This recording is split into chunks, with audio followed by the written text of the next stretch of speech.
persidangan kali ini Bu, bisa dijelaskan sedikit? Materi eksepsi hari ini adalah keberatan terhadap surat dakwaan jaksa penuntut umum. Ada 2 poin penting. Yang pertama bahwa pengadilan tipikor tidak berwenang mengadili perkara APO karena perkara ini asalnya adalah dari perjanjian dana hibah dari pemerintah provinsi kepada Yayasan Masjid Sriwijaya Palembang. Kemudian anggaran 2015, anggaran 2017 tertuang dalam MPHD Naskah Perjanjian Dana Hibah Daerah. Sehingga kami mengatakan segala sesuatu yang dimulai dengan perjanjian maka itu adalah masuk untuk perkara perdata. Yang kedua,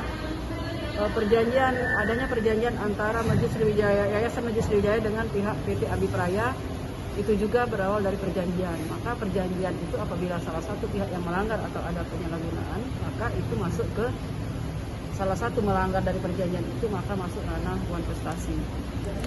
Kemudian dakwaan jaksa penuntut umum oskur liber atau kabur. Kabur karena jaksa penuntut umum menggunakan dakwaan kumulatif pasal 2, pasal 3, pasal 12, pasal 11, tapi menggunakan uraian dakwaan jaksa penuntut umum dari dakwaan 2, 3, 11, 12 itu sama. Padahal masing-masing unsur pasal itu adalah berbeda. Secara esensial unsurnya berbeda. Jadi rumusan deliknya tidak jelas. Kemudian peran terdakwa 1 terdakwa. Secara esensial unsurnya berbeda. Jadi rumusan deliknya tidak jelas. Kemudian peran terdakwa 1 terdakwa 2 dikatakan telah merugikan keuangan negara sebesar 116 miliar sekian ya.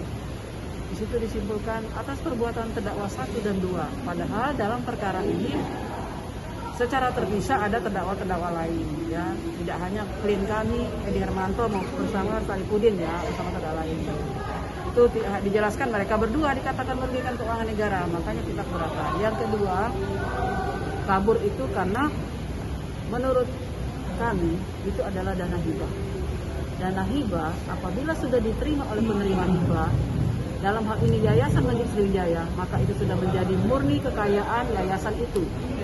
Begitu dia sudah berada di dalam rekening yayasan, maka itu adalah hak kekayaan yayasan yang tidak tunduk lagi dengan Undang-Undang Pengelolaan Keuangan Negara. Karena milik kekayaan yayasan sesuai dengan pasal 26 tentang Undang-Undang Yayasan bahwa kekayaan yayasan dapat diperoleh dari dana hibah, hibah wasiat maupun sumbangan dari pihak lain. Nah, kekayaan yayasan ini tidak boleh dipindahkan atau ditarik oleh pihak lain lagi. Dana hibah ini kan belanja tidak langsung. Begitu dia keluar dari kas daerah, selesai. Ini adalah masuk ranah Yayasan Masjid Sriwijaya. Yang ketiga, perhitungan kerugian negara dilakukan oleh Universitas Tadulako. Seyogyanya harusnya lembaga yang berkompeten, BPK atau BPKP. Tapi dalam hal ini dilakukan oleh Universitas Tadulako. Dan kami mempertanyakan kepada klien kami apakah ada melakukan klarifikasi terhadap para terdakwa atau saksi. Itu tidak dilakukan. Artinya audit itu hanya audit formil yang tidak melakukan audit investigatif sehingga tidak memenuhi tahap-tahapan audit sebagaimana layaknya yang dilakukan oleh pihak-pihak yang berkompeten. Kami tidak memenuhi standar audit. Terkait yang prestasi tadi, itu kan harus bila dana hibah udah keluar kan harus ada laporan pertanggungjawaban baru keluar. Kalau ini kan belum, gimana pendapatnya? Mengenai pertanggungjawaban penggunaan dana hibah nama itu. Pertanggungjawaban penggunaan dana hibah sepenuhnya menjadi kewenangan yayasan. Dalam hal ini pengurus yayasan. Pertanggungjawabannya itu bukan pertanggungjawaban keuangan yang tunduk pada keuangan daerah ya, tetapi pertanggungjawaban penggunaan. Apakah penggunaan itu sesuai tidak? Misalnya disuruh bangun masjid, ya bangunkan yang lain. Kalau dia menyimpang, itu tidak masuk kategori bahwa itu tindak pidana tipikor, lebih kepada tindak pidana umum, menipu kalau saya katakan itu. Ya. Kalau terkait dengan dana yang aliran termin pertama itu Bu, yang anggaran untuk masjid yang belum diketahui tiba-tiba dananya udah keluar.